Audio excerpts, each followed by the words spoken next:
जन स्वराज के संस्थापक प्रशांत किशोर का खुसरूपुर स्टेशन रोड में पुतला दहन किया गया। बता दें, निर्भय सिंह के नेतृत्व में जन स्वराज के संस्थापक प्रशांत किशोर का स्टेशन रोड में पुतला दहन किया गया। मौके पर प्रखंड से दर्जन भर से ऊपर लोग शामिल थे। इस मौके पर प्रशांत किशोर के खिलाफ नारेबाजी भी किया गया। गनीचक सड़क मार्ग का भ्रमण करते हुए पुतला दहन के बाद यह हुजूम एक सभा में तब्दील हो गई। अपने संबोधन में निर्भय सिंह ने कहा, प्रशांत किशोर मोदी जी, नीतीश कुमार, ममता बनर्जी आदि का चुनाव प्रबंधन किए हैं। उस दौरान उपरोक्त नेताओं को झूठी भाषण, झूठे वादे का स्लोगन दिया है और अब बिहार में नीतीश कुमार और महागठबंधन के नेताओं को बदनाम करने में जुटे हैं। उन्हें चोर तक कहने में हिचक नहीं रहे हैं। साथ ही निचले पायदान पर रहने वाले गांव के महिलाओं को चित्र दिखाकर यह साबित कर रहे हैं कि उनका कुछ भी विकास नहीं हुआ है। महिलाओं को दिग्भ्रमित करने का काम कर रहे हैं। वह अपनी सस्ती लोकप्रियता पाने के लिए धन बल का उपयोग कर राज्य के यूट्यूबर्स का शोषण भी कर रहे हैं। जबकि बिहार में शराबबंदी को चालू करने की घोषणा सरेआम नीतीश कुमार ने किया है। जबकि बिहार सरकार की शराबबंदी भले ही बिहार में उतना सफल नहीं हो पाई है, बावजूद शराबबंदी से बिहार की महिलाओं में एक सुख और चैन जरूर है। ऐसे में एक तरफ महिलाओं के विकास तो दूसरी शराबी माहौल बिहार में फिर से खड़ा करना चाहते हैं। जबकि अन्य वक्ताओं ने प्रशांत किशोर पर गंभीर आरोप लगाया है। सुने इस मौके पर वक्ताओं द्वारा क्या कुछ कहा जा रहा है। किसी बात से और किसी पार्टी से भी मतलब नहीं है। हमको कहना यह है कि बहुत सारे यूट्यूबर लोग को ये क्या कह रहे हैं कि हम 500 रुपया भेज रहे हैं, तुम्हारा अकाउंट पे रिचार्ज कर रहे हैं इनके कार्यकर्ता लोग, और तुम मेरा वीडियो चलाओ, ये प्रचार कर रहे हैं। और ये पार्टी कोई नहीं है सर। आप जो अभी पार्टी की बात किए कि जन स्वराज एक पार्टी नहीं है। ये बिजनेस पीवीटी लिमिटेड जैसे कंपनी होता है, ऐसे ही पीवीटी लिमिटेड कंपनी खोले हैं और ये एक कंपनी है। जन स्वराज कोई पार्टी नहीं है। आप इनका हमेशा भाषण सुनिएगा, बोलते हैं कि अगर किसी को चुनाव लड़ना है किसी विधानसभा में तो 21,000 रुपया दीजिए और अपना रजिस्ट्रेशन करवाइए। आप पूरे विधानसभा 248 पूरे विधानसभा है, तो जो लीजिए कि 248 में अगर 10 आदमी भी रजिस्ट्रेशन करवाया तो देखिए, ये हमेशा कहते हैं सब मीडिया को कि निकालो और जोड़ो, तो देखिए 21,000 गुने अगर 10 आदमी से तो कितना हो गया, 2,10,000।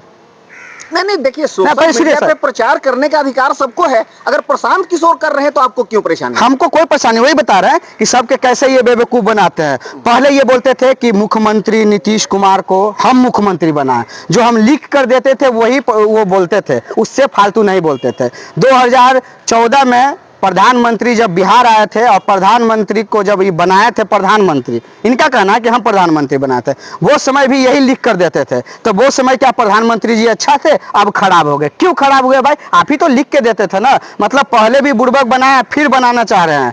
अभी इनका कहना है कि हम जब सत्ता में आएंगे तो ये काम करेंगे, तो कैसे आप पे विश्वास करेगा? आप जो लिख कर देते थे, आप ही का कहना है कि वो गलत है, तो ये कैसे सही है? अच्छा, इस चुनाव में प्रशांत किशोर कई मुद्दे को लेकर के जनता के बीच उतरे हैं।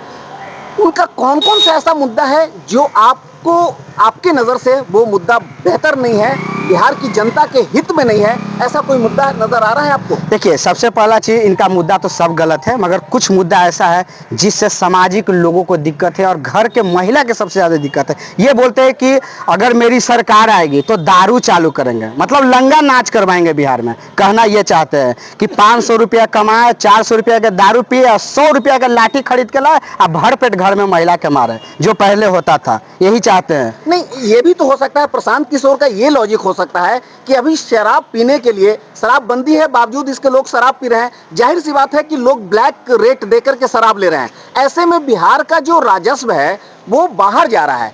तो अगर शराबबंदी शुरू हो जाता है तो कहीं ना कहीं बिहार का राजस्व बचेगा। इस बात को लेकर के शराबबंदी को हटाने की बात कर रहे हो सर? मतलब कहना यह है कि शराब आएगा तो रेन्यूबल, मतलब पैसा बढ़ेगा, है ना, सरकार के पास बचेगा, पैसा आएगा।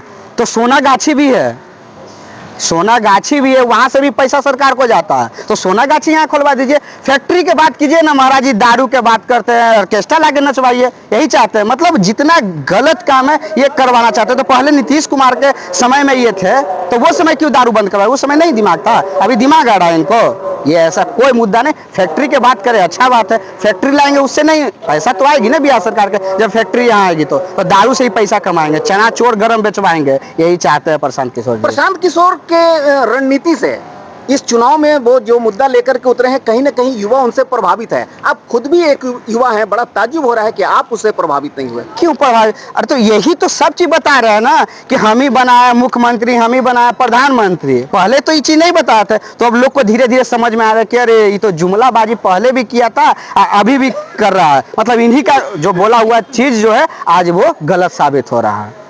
चलिए, और कुछ कहना चाहेंगे प्रशांत किशोर के बारे में, उनके विरोध में?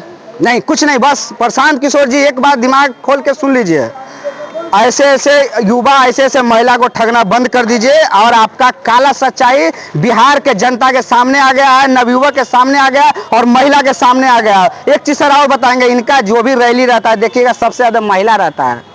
वहाँ आते बेचारी लोग क्या करते हैं, घर के काम काज से उनको छुट्टी नहीं मिलता, वो क्या जानेंगे राजनीति के बारे में, वो क्या जानेंगे विकास के बारे में, उनको ही ठगने का काम करते हैं। कभी भी देखिएगा पुरुष जो होता है बहुत कम इनके रैली में मिलेगा, भोले वाले जनता को ठग रहे हैं। प्रशांत किशोर जी ये नहीं चलेगा और बिहार से हम आपको बाहर करके रखेंगे। नवयुवक के ठगना और यूट्यूबर लोग को ठगना बंद करें।